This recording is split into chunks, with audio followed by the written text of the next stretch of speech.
In this video, I'm going to give you the top 3 reasons why you need starter shingles. I'm also going to do an experiment all the way at the end to prove my point. The first reason why you want a starter shingle on your roof is because manufacturers require it. So let's say you're installing a CertainTeed, Owens Corning, whatever brand that you want it on your roof, and that shingle fails in a few years, you have a manufacturer defect, and you call the manufacturer out. The first thing they're going to do is check whether or not that roof was installed per their specifications. If you give them reason to opt out and say, hey, you didn't install it per our specs, they're gonna take it. Don't give them that opportunity. Install it according to their specifications, and if you read any manufacturer specifications, they're gonna require a starter shingle, and so install it for that reason. Now, our second reason is gonna protect that joint between the first row of shingles. When you install shingles, you're gonna have a gap between it. However tight you put it, waters can get in between it. And what that starter strip is gonna do is make sure that any water that gets in between that butt joint will flow directly onto the starter shingle and off your roof. I've seen roofs fail and cost thousands and tens of thousands of dollars of damage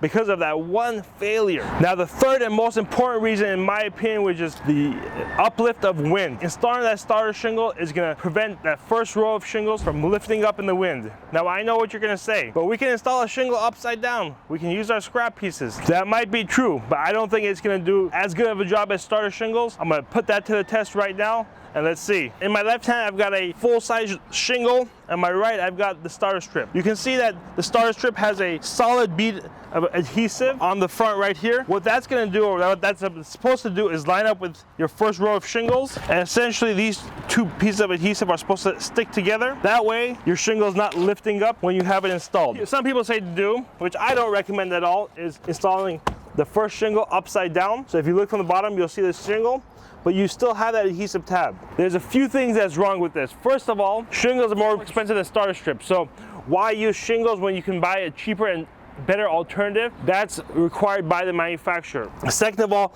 these bumps right here, I think will eventually show on the roof. The starter strip is a lot flatter, a lot cleaner, and will provide for a roof that meets manufacturer specifications. But I still want to test it to see how it compares. So I'm going to have 3 tests. I'm going to have the first shingle installed without a starter strip. My second test will be the starter shingle installed with the regular shingle installed on top of it. And my third and final test would be a shingle installed with a upside down shingle underneath it, and see how all those 3 perform against the wind. Now, in order to save time, instead of waiting here for the sun to heat up the adhesive strip, I'm going to be heating it up by a torch. The idea is, when installing shingles, within a day or 2 after the sun hits it, it'll all adhere. Now, if you're installing in the winter, obviously it takes a little bit longer than that. It takes the temperature, I think, to rise above 80 degrees, and it also depends on the shingle colors. But with a torch, we can get that done a lot faster.